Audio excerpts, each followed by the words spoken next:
Hello guys, இன்னைக்கு நம்ம பார்க்க போறது I am a part timer for the காட்ஸ்ங்கிற மார்னோ சீரிஸோட எபிசோட் 9 தான். சோ ரொம்ப பேசாம வீடியோக்குள்ள போயிடலாம். எபிசோட் ஸ்டார்டிங்ல நம்ம ஹீரோ மயங்கி கிடந்தால, அதனால ஸ்னோய் நம்ம ஹீரோவை எழுப்புது. எந்திரிச்சு பார்த்தவனுக்கு ஒரு பெரிய ஷாக்கா, அந்த இடத்துல பெர்ஸ்ஃபோன் இல்ல. உள்ளுக்குள்ள பார்த்தா நான் எவ்வளவு நேரம் தூங்கி இருப்பேன் அப்படின்னு சொல்லி செக் பண்ணி பார்த்தா சிஸ்டம்ல ரிவர்ஸ் டேக்ஸோட எஃபெக்ட் இன்னும் 5 நிமிஷத்துக்கு இருக்கு. சோ ரொம்ப நேரம் ஆகலன்னு புரிஞ்சுக்கிட்டவன் சபரஸ் இதே இடத்துல இருக்க சொல்லிட்டு பெர்ஸ்ஃபோனை தேடி கிளம்புறான். அவ எவ்வளவு தூரம் பேர் பண்றது தெரியாதனால சபரஸ் நம்ம ஹீரோவை இழுத்துக்கிட்டு போகல கிடைச்ச அந்த ஃபிளாட் ஃபுட்ங்கிற ஸ்கில்லை யூஸ் பண்ணி எவ்வளவு ஸ்பீடா போக முடியுமோ அவ்வளவு ஸ்பீடா போறான். அப்படியே அவன் தாவி பிடிச்சு போய் பாக்கல பெர்ஸ்ஃபோன் எங்க போய்கிட்டு இருக்கான்றத பாத்துறதான். அவ ரிவர்ஸ் டேக்ஸ்ல போட்ல போய்கிட்டு இருக்கா. அவளை பார்த்தா போட்டு கீழே ஏதோ ஒரு சவுண்ட் கேக்குதே அப்படின்னு சொல்லி பாக்க ஏதாச்சும் கல்லா இருக்கும் அப்படின்னு சொல்லி யோசிக்கா. அப்பல நம்ம ஹீரோ பேய் மாதிரி தலையை வெளியே விட ஃபுல்லா பயந்து போயிருது. அப்பல நம்ம ஹீரோ இவ்வளவு சீக்கிரமா நீங்க எங்க போய்கிட்டு இருக்கீங்க? நீங்க தான் இந்த ரிவரை தாண்டி எந்த ஒரு லிவிங் பீயிங் போக முடியாதுன்னு சொன்னீங்க. அப்படி இருக்கல நீங்க எப்படி இறக்கி இப்படி துரோகப்படலாம் அப்படின்னு சொல்லி கத்த. அதுக்கு அவங்க அப்படி பண்ணதுக்கு நீ மன்னிச்சிரு, என்னோட அம்மாவை பார்க்கணும்னு ஆசைப்பட்டேன், அதனாலதான் அப்படி பண்ணேன் அப்படின்னு சொல்ல இது கேட்டதை நம்ம ஹீரோ கேட்டாச்சு. ஏன்னா அவனும் அவனோட அம்மாவுக்காக தானே இந்த இடத்துக்கு வந்திருக்கான். சோ அவங்க கிட்ட இருந்தாலும் நீங்க ஒரு வாட்டி சொல்லிருக்கலாம் அப்படின்னு சொல்ல அதுக்கு பெர்ஸ்ஃபோன் என்னோட ஹஸ்பண்ட் திரும்பி வரதுக்கு இன்னும் 2 நாள் ஆகும். அதுக்குள்ள எங்க அம்மாவை பார்த்துட்டு நான் திரும்பி வந்துருவேன். ஆனா இது வரைக்கும் நான் யார்கிட்டயுமே மாட்டினது கிடையாது, ஃபர்ஸ்ட் டைம் இப்பதான் மாட்டுறேன் அப்படின்னு சொல்ல இதை கேட்ட நம்ம ஹீரோக்கே ஷாக். ஏன்னா இதுக்கு முன்னாடியே அவங்க அம்மாவை பாக்குறதுக்காக இந்த இடத்த விட்டு கிளம்பி போயிருக்கா. அப்பெல்லாம் அந்த போட் ஆட ஆரம்பிக்கு. என்னன்னா நம்ம ஹீரோ தண்ணிக்கு வெளியே வந்திருப்பாம்ல, அப்பெல்லாம் அந்த போட்டை தெரியாம உடச்சு விட்டுருப்பான். அண்ட் அவனோட ரிவர்ஸ் டேக்ஸ் எஃபெக்ட் இன்னும் 15 செகண்ட்ஸ்க்கு தான் இருக்கும். அதனால கொஞ்சம் கூட தயங்காம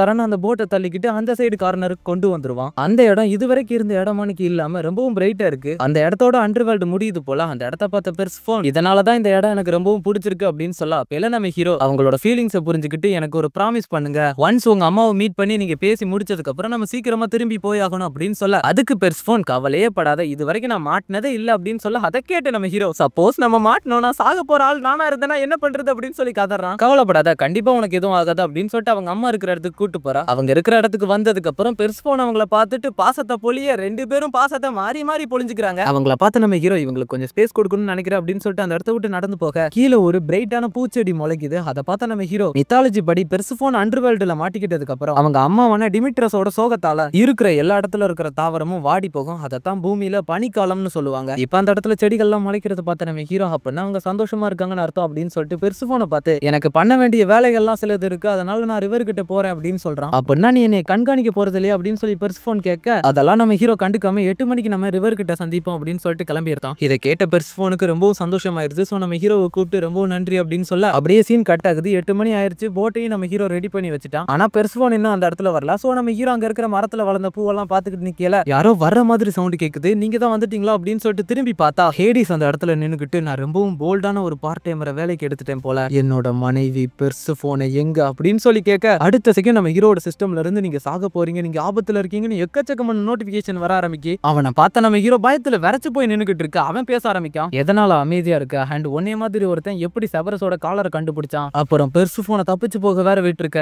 ஆமா நான் ஏன் உன்கிட்ட பேசிக்கிட்டு இருக்கேன், சாகு அப்படின்னு சொல்லிட்டு கையை கிட்ட கொண்டு வர அப்பல டக்குன்னு பெர்ஸ்ஃபோன் கத்த ஆரம்பிக்கா. நிறுத்துடா அங்கே, எதனால ஒரு லோ ரேங்கோட போய் புள்ளி பண்ணிக்கிட்டு இருக்க அப்படின்னு சொல்லி கேட்க அதை கேட்ட ஹேடிஸ் பெர்ஸ்ஃபோன் இவ்வளவு நேரம் எங்கப்பா போயிருந்த அப்படின்னு சொல்லி கேட்க அதாவை இக்னோர் பண்ணிட்டு நீங்க தானே செவரஸோட காலரை நிறைய பார்ட் டைமர்ஸை வச்சு தேட சொல்லிக்கிட்டு இருந்தீங்க, அதாவே உங்களுக்காக கண்டுபிடிச்சு கொடுத்துருக்கான், அவனை போய் இப்படி நடத்துறீங்களே அப்படின்னு சொல்லி கேட்க அதுக்கு ஹேடிஸ் பதற ஆரம்பிக்க அது புரியுதுப்பா எனக்கு, நீ என்கிட்ட சொல்லாம போயிட்டியா, அதான் கொஞ்சம் பதட்டப்பட்டுட்டேன் அப்படின்னு சொல்லாம போனேனா எங்க அம்மாவை பாக்குறதுக்காக போனேன், அதுக்கப்புறம் இங்க தானே வரப்போறேன் அப்படின்னு சொல்லி கேட்க அதுக்கு அவன் இருந்தாலும் அப்படின்னு சொல்லிட்டு ஹேடிஸ் கேட்க அதுக்கு பெர்ஸ்ஃபோன் மூஞ்ச திருப்பிக்கிட்டு எல்லா விஷயத்தையும் உங்ககிட்ட சொல்லணும்னு அவசியம் இல்ல, நீ என்னை குழந்தை மாதிரி தான் நடத்துற அப்படின்னு சொல்லி பெர்ஸ்ஃபோன் ஹேடிஸ் கிட்ட சண்டை போட அப்பல ஹேடிஸ் நான் உன்னை பத்தி கவலைப்பட்டேன் அப்படின்னு சொல்லி ரொமான்டிக்கா சொல்றாப்ல. இதை பார்த்து நம்ம ஹீரோக்கே ஒண்ணு புரியல. அப்பல பெர்ஸ்ஃபோன் ஒரு கிஃப்ட் பாக்ஸ் எடுத்துட்டு ஹேடிஸை பார்த்து நம்ம நிறைய விஷயம் பேச வேண்டியது இருக்கு, இந்த பார்ட் டைமர் அனுப்பி வச்சதுக்கு அப்புறம் பேசிக்கலாம் அப்படின்னு சொல்லி நம்ம ஹீரோவை பார்த்து அந்த கிஃப்ட் பொட்டியை கொடுத்து இதை ஒரு போனஸா வச்சுக்கோ சரின்னு சொல்லி நம்ம ஹீரோவை வாங்கிக்கிறான். இதை பார்த்த ஹேடிஸ் அவனை வாழ விட்டு அவனுக்கு கிஃப்ட் வேற கொடுக்குற அப்படின்னு சொல்லி கேட்க அதுக்கு பெர்ஸ்ஃபோன் ஏன் கஞ்ச பிஸ்னாரிமா நீ பேசுறீங்க, அவனோட வேலையை அவன் பண்ணி முடிச்சிட்டான், சோ நான் பே பண்றேன் அப்படின்னு சொல்லி நம்ம ஹீரோக்கான ஜாப் ரிவார்டையும் போனஸ் கிஃப்டையும் கொடுத்து திரும்ப வந்துடாத அப்படின்னு சொல்லி அனுப்பி வைக்க இப்ப நம்ம ஹீரோ அவங்க அம்மா இருந்த ஹாஸ்பிட்டலுக்கு டெலிபோர்ட் ஆகி வந்து விழுந்துருதான். அப்பெல்லாம் அவனுக்கு கிடைச்ச கிஃப்ட் பொட்டியை திறந்து பார்க்க அதுல நாலேஜ் ஃப்ரூட்டும் கோல்டன் ஆப்பிளும் இருக்கு. நம்ம ஹீரோக்கு கோல்டன் ஆப்பிள் மட்டும் தான் ரிவார்டா கிடைச்சிருக்க வேண்டியது. பட் நம்ம ஹீரோ பெர்ஸ்ஃபோனுக்கு ஹெல்ப் பண்ணதுனால நாலேஜ் ஃப்ரூட்டையும் கொடுத்து விட்டுருக்காங்க. பட் நம்ம ஹீரோக்கு தேவைப்பட்டது கோல்டன் ஆப்பிளான இம்மார்டாலிட்டியை கொடுக்கக்கூடிய அந்த ஃப்ரூட் தான். அதை பார்த்தவன் மித்திக்கல் ஃப்ரூட்டை நார்மல் ஹியூமன் பீங்ஸால கன்சியூம் பண்ண முடியுமா அப்படின்னு சொல்லி யோசிச்சுட்டு டெஸ்ட் பண்ணி பார்க்கணுன்றதுக்காக நாலேஜ் ஃப்ரூட் எடுத்து கையில வச்சுக்கிட்டு இதை நான் சாப்பிடணுமா அப்படின்னு சொல்லி பார்க்க அப்படியே சீன் கட் ஆகுது. அந்த ஹாஸ்பிட்டல் மொத்தத்துக்கு கேட்கற மாதிரி இது ஒரு மிராக்கிள் அப்படின்னு சொல்லிட்டு ஒரு சவுண்ட் என்னன்னு பார்த்தா நம்ம ஹீரோட அம்மா கியூர் ஆயிட்டாங்க. இதை பார்த்துட்டு தான் அவர் ஷாக் ஆயிருக்காரு. உங்க உடம்புல இருந்து அந்த டஞ்சன் கேன்சர் செல்ஸ் மொத்தமாவே அழிஞ்சு போயிருச்சு, இப்போதைக்கு நம்ம கிட்ட இருக்கிற டெக்னாலஜி வச்சு அதை போக வைக்கவே முடியாது, இருந்தாலும் நீங்க தப்பிச்சிட்டீங்க, இது ஒரு மிராக்கிள் அப்படின்னு அவர் சொல்ல அதை கேட்டு அவங்க அம்மா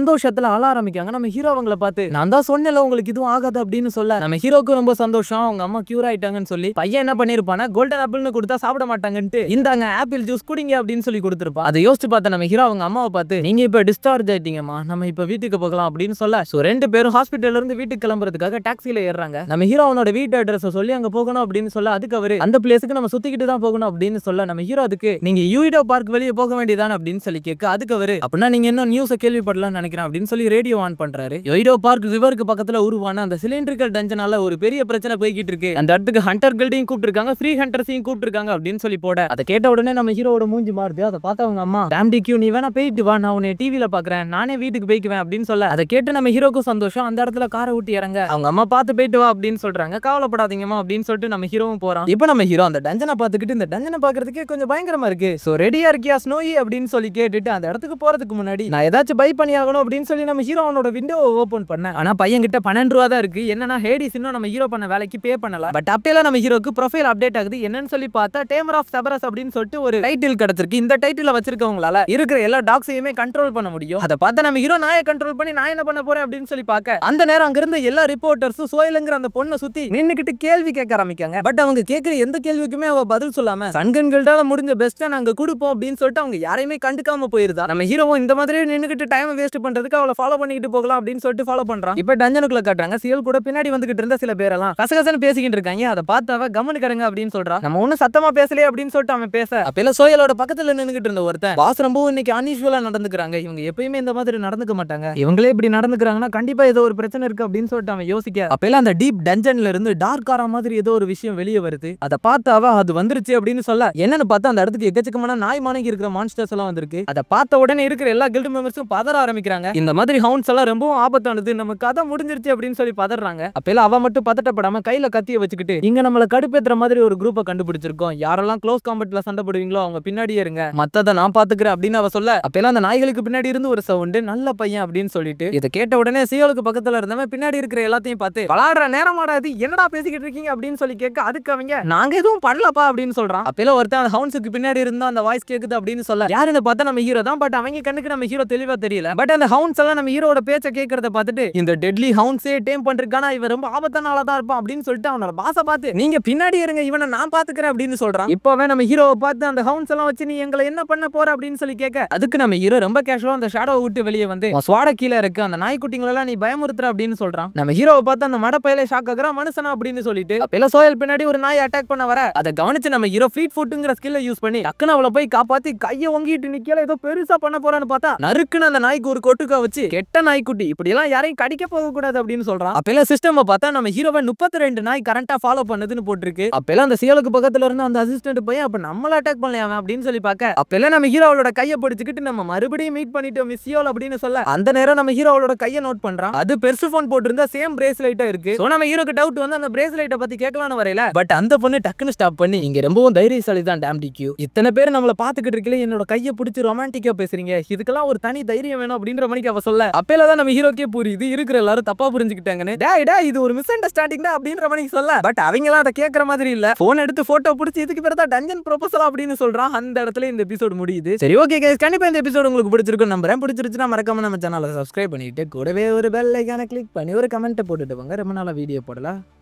நீங்க போடுற கமெண்ட்லயும் லைக்லயும் தான் நம்ம வீடியோ எங்கேஜா இருக்கும். சரி ஓகே, நான் உங்களை நாளைக்கு பார்க்குறேன். பாய் பாய்.